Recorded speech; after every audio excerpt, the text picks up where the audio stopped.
And so Evan, I would love to talk about two projects of yours specifically. I'd love to hear about them in general. Number one being In the Blood, Okay. and number two being the music video stuff that you shot Sure. recently. So whichever really one that you want to talk about first is up to you. So you go Yeah. ahead on either of those. Really, I'd love to hear All about right. those. Yeah. Music videos, or do you want to talk like you're talking about the one that I just did with Michael? That Yes, one, maybe. Okay. yes, Okay. So I think base two to like bridge it again. yes. I worked on this film called Spellers that changed my whole perspective on story, which is a huge part of where I take everything now. It's a project about non-speaking autistics and their journey to communication. And I remember getting that footage during a critical time for me, which was when I was at the startup feeling super uninspired. Met a director that was twice my age who was super experienced in that community.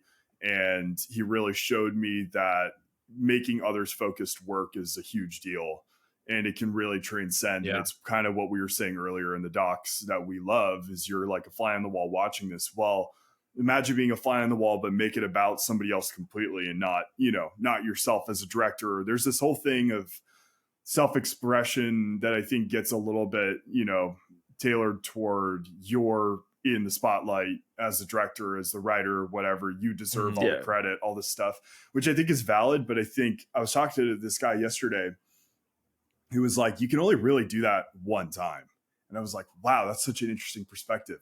You can only really say that you've made your original once, meaning that it's all about you, all about your life story or whatever it is, versus finding a way to kind of speak some of your voice into somebody else's life that you feel like you connect with, right? And that's what I learned through Spellers was like, these guys have no voice physically, no voice, but they're able to communicate at a level that shows you that there's room for us to rethink the way that we look at our lives, and people in our lives and all of that stuff.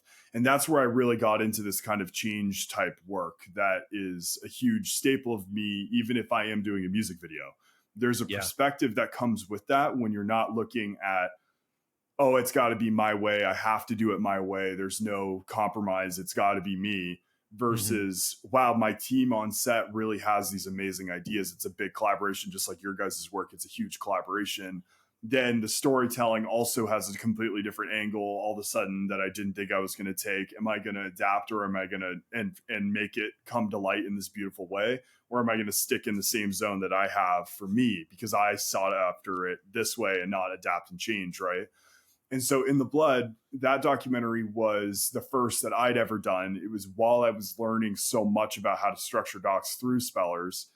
And In the Blood is the story of, it's the story of Luke Harlow, who is my wife's grandpa, who passed while we were shooting the film, and his legacy in building harness horse racing tracks across the Northeast area. So Michigan, Ohio, a bunch of places like that.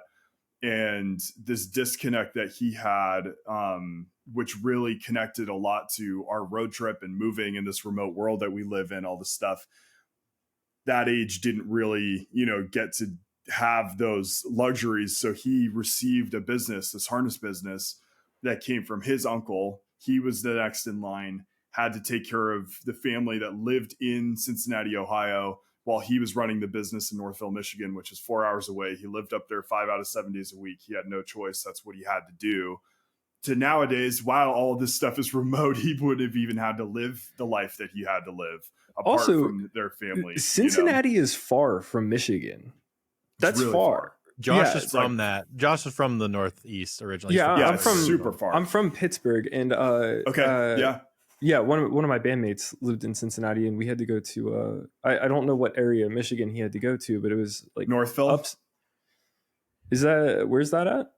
It's kind of near Ann Arbor area. Oh, okay. Yeah.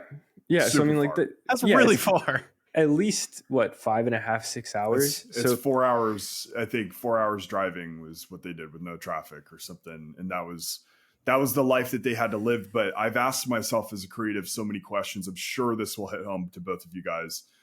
With your spouse, with family, whatever it is, we pour so much of ourselves into this to get the level that we're talking about of connectivity with an audience member. it's all the hours that nobody sees. It's all of the effort that we put into where we get drained completely dry of our creativity because we're doing all this extra stuff to get it to that next level. But then I'm thinking I'm similar. Like her grandpa was not present for her family. He only could like one day a week when he would come home, be present for that family of 6 kids and a wife that lived that far away, and he had to do the thing. But then I'm like, I have all the chances right now to be investing in my family life because so much of my work is remote and I'm still in here 12 hours a day.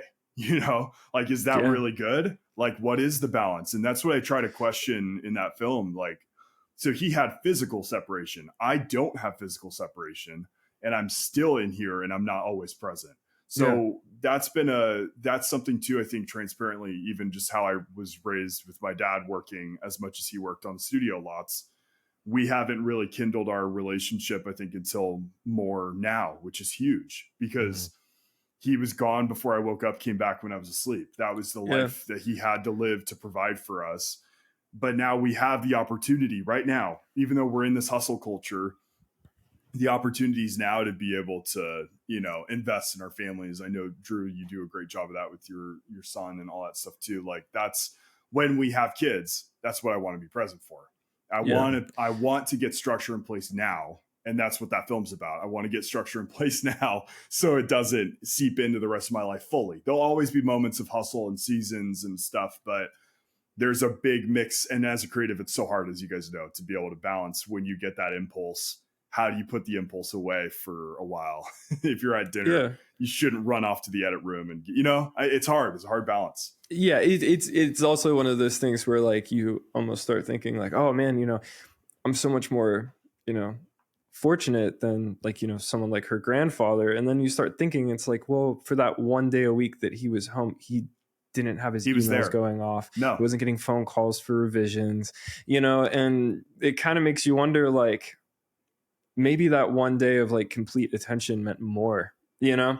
And dude, you're in the core of my heart because I grew to love that man. You know, before he died, I got to know him and, you know, all the virtues of what he had in his life and, you know, how important family was to him and how no one in that family can say anything but a good word about him. That's all, you know, even though he wasn't always there. Like, I would like to watch it. That crazy. Seems very, very interesting. It's coming out soon. It's finished now, but it's the next phase of like where I'm pushing stuff is private hosting. I think private hosting is the future. Yeah, that's a real hot take. It's a very hot take because I don't know. We'll see. But I really do believe that all the streaming fatigue that's happening right now with all these extra platforms, streaming sucks. It's going to make it arbitrary. If you can build an app with connected to a site or whatever, dude, behind a paywall, I think that's where everything's going to go. Would agree with that? There's 2 places that would highly agree with that.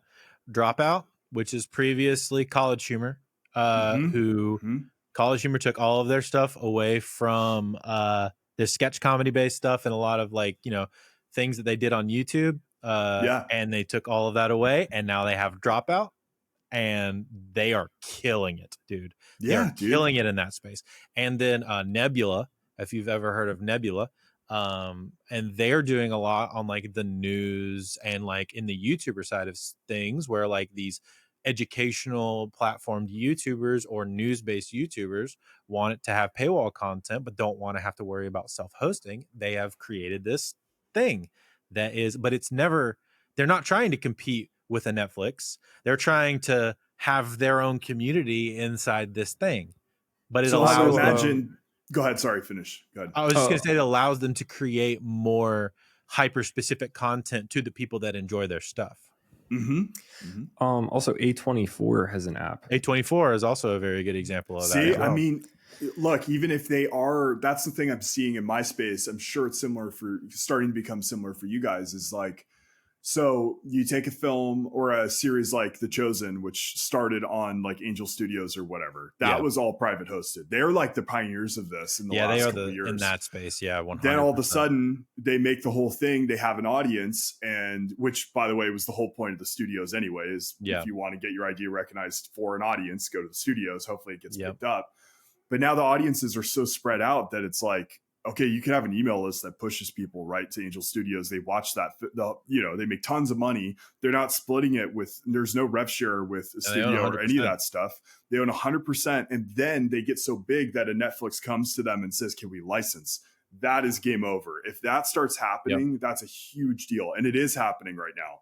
So to me, I'm like, if you can get in this kind of change type marketing stuff on the doc side that I talk about, if I can start getting investors coming up that are not even investors, they're donors, tax-free write-off donation for them, that is a game changer. And that's the future to me, because that's how we've been funding a lot of the stuff for the autism space, is that you get these people. That's how we got the doc funded, was people came out of the woodwork to fund it because it's personal to them. They have life connected to it.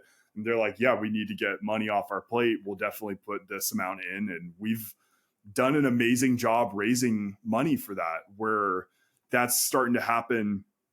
We just announced it recently, but we're doing a series, 5-episode series off of the doc that's done the same way. And we're private hosting the whole thing, which is going to be huge because we have the audience. But it's the same thing you said a minute ago. You guys both said this. There was a private news site, Drew, similar to you, what you were just saying, that hosted Spellers with the cast live in the studio. And that link was only available for 48 hours, and it got 30 million impressions and 5 million views while it was up. And then it went away, and everybody was like, where did it go? Like, we were here to, like, we were sharing it like wildfire, and stuff like that is like, whoa. So this is not about me anymore. This is about everybody else and the awareness that stuff like this creates. It's the same kind of thing within the blood. You can kind of see this where it's not the disability community. It's not a real cause. But if you really think about it, you guys both related right away to, we have every opportunity to be present right now, and we're not, because hustle culture is trying to get us to, and we love this stuff. We're not going to let it just fall off. We want these products to be amazing. And if it takes us doing it in the 11th hour, sometimes we're doing it. But maybe there's a way to restructure how that works. And are those conversations happening with your spouse, your partner, whatever, to talk through, hey, this is how I am at my core. If I'm getting this, how can we compromise on, hey, I need to go and do this right now? Because 100%. If I don't do this, I'm going to forget it. Or if I write it down, I won't feel the inspiration tomorrow, or whatever it is. Right. Yeah. It's also cool that you and Emma were able to work on that doc together. Yeah. She produced it. I mean, it was about her family. So I learned and got archives and all that stuff just from her. So it was personal. She didn't really know how to work on it. She'll tell you that, because it's so close to her that she saw it growing up. It's just like you watching your family, but it took somebody like me to see it and be like, whoa, this is really rad. Like, we should tell it this way, you know? No, it's super cool. Do you have an idea of when it's going to be like readily available or not? Should be, I'm hoping by May. It's getting graded right now, which it's almost done getting color graded. And then it's getting mixed right now as well by my guy, Connor, that does all my stuff. Nice. But yeah, I'm going to private host it and do the whole thing. It's going through festivals. That's why it's kind of like paused right now. I've submitted it to a bunch of festivals. And you were saying too, Drew, real quick to finish the thought, the music thing. So I kind of apply a lot of that into music videos. Music videos are a huge part of it. For me, it's docs and music, and then music videos are all the same thinking of like, wow, I can really feel this. I can get behind an artist, what they're trying to say and all this stuff. And I like taking a more methodical approach to that kind of stuff. I really like to get in the brain of the way that these guys are presenting their material, their thoughts in the music, instead of going for performances and all that stuff. I try to get deeper with them, and I try to push it in a similar light that I'm doing with docs. And I just did that with Peace of Mind recently, which is a video I just put out. And it was about seasonal depression and like a disconnect that you have with a partner or whatever, and trying to get back into each other's lives. So I played into kind of nostalgia and try to do a lot with the face and body that feels like you feel depressed. You show the audience depression that way, and doing different things like that. So I know a lot of that from stage too, because I did stage growing up and learned a lot about how to project and what kind of emotions physically need to be dialed in to get the audience to feel something. So that's all I'll say on the music thing. Well, yeah, I was just going to say that I feel like I wanted to talk to you about like the music video side of things, because I feel like it's an art form. A good music video is an art form that isn't being fully utilized right now. I feel like I feel like there was a sweet spot for it in like maybe the 2010s ish area, maybe even earlier and a little bit after, but really around there was some really great indie music that were coming out with some incredible visuals for their music videos. I think of probably the example off the top of my head is Simple Math by Manchester Orchestra. The music video for that is a story. Incredible. The music is the score of the film, and it is a film about growing up and having a disconnect with your dad and like your parent, and him having his life flash before his eyes as he's getting into a car wreck. All of this within itself, and yeah, I don't know. I feel like that medium in general just isn't being fully utilized for the sake of short form content, and with the excuse of people don't want to watch that. I would push back on that thought and say, yeah, I think it's more of people just aren't making good stuff anymore. There's that's a really good point. I'm really not good at watching music videos anymore, so I'm probably not the best person to keep it's because not a lot of good ones have happened. There was this came out 12 years ago. It was All Those Friendly People by Funeral Suits. That video was crazy. I remember seeing that back in high school, and I was like, wow, music videos can be pretty cool. But then for some reason, there's one Gunna video that stays in my head. I think it's Dollars on My Head. Yes, that's the song. And dude, whoever directed this did such a good job. That one just came out not that long ago, right? It was 3 years ago. Yeah. Okay. A couple of years ago. Dude, that video, it's funny, but it feels so dark at the same time, and it's unsettling, but it's also hilarious. You see like this proper family. They're like, the rich white neighbors that come over to greet Gunna, their new neighbor. And then like, before you know it, they're like rolling blunts, and like the one girl's like dancing really weird in this creepy looking room, and the furniture is all messed up. And like, dude, the hip hop space, they've got it. It's so sick. I do feel like they are doing some weird and interesting stuff in the hip hop space still. Dude, with it's so sick. videos. I mean, and honestly, I don't know. I don't want to be that guy who's like, oh, it's because of Cole Bennett, but like, really, I feel he's done a lot. I feel like Lyrical Lemonade is the reason why everybody in hip hop was like, yo, we need really good music videos. Dude, like it just made everybody goes like way so better. hard. Yeah, that's their best. I think that's their best. Hard. I think that's their best because I agree with you guys though. I mean, I think there's like the hip hop culture is really, really, really cool when it comes to music videos because they experiment so much. Yeah. But then there's some artists that really go the extra mile to storytell, and it's a very methodical approach. Like, I mean, I think Kendrick's probably doing that the most with, at least he did with the last album. He did a lot of that stuff. Kendrick is unreal. He's wild. The Face Change music video was nutty. Yeah, he does a lot of incredible stuff. Tyler does a lot of amazing stuff. Tyler does some incredible super creative. Stuff. Yeah. Super creative. That's a big inspo. Hot take, Rich Brian has some incredible stuff, but he doesn't get seen very much. He's very like out there as far as, not being noticed that much, but he really like his stuff is all like his album, The Sailor, is one of my favorite albums ever. And it's all tailored toward his journey out of Indonesia, coming to America and all this stuff, and being the most famous person in Indonesia. And like, seriously, like that's it. It's really cool. But he goes back and they shoot their videos there. And it's like, dude, they just are he's performing, but he's all up in the culture of all the people that he grew up with and showing the island and showing all this stuff that you don't really see. And then he'll do a deep cut video that's like really about, color of his skin and trying to figure out his identity and all this stuff. That's really cool when you could do that and like present some sort of a social issue, which some of the best videos do. There's a lot of that in the hip hop community. This is America with Childish Gambino, stuff. Like those videos are really, really good because they get you to see what the artist is thinking in his brain or her brain or whatever prior to even making the song. That stuff's really amazing. For me, I love whenever it feels like world building. Mac Miller was very good about this too.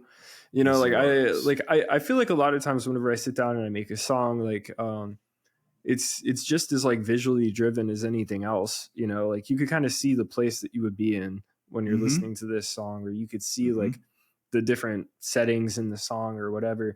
And so like whenever I see a music video, like I want something that kind of builds on that. That's why I always think of that Gunna video, because it's like when I listen to Gunna's music, I'm like, yes, this makes sense. It's sick. And it's, because there's always like this playful aspect in hip hop where like you have super serious lyrics, about people literally dying, but then in the same breath, they'll say something silly, which is just a silly flex. And so there's always cool. like this weird playful interaction between like these really dark themes and also, extravagant parties and, whatever else. And so the way that video is done, it nails all of those aspects at once, and yeah, man, I loved all of Mac's videos. I remember whenever like watching movies came out and the few videos that he put out for that, it's like, yes, I'm in the world that this album was created in.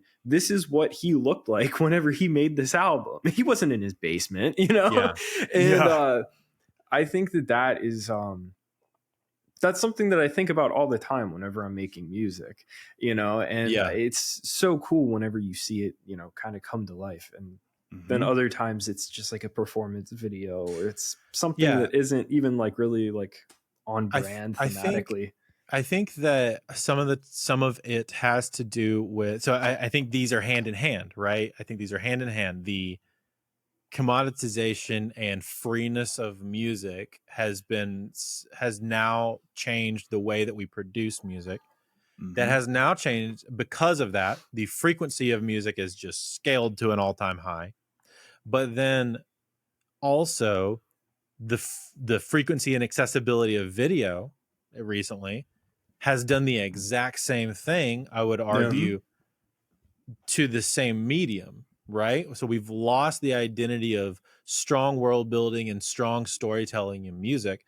Therefore, we've lost good music videos, because if there's no good storytelling in the song inherently, then there's nothing good to make a video about. Yeah, how are you supposed to make a music video about another, lullaby rip-off song for TikTok?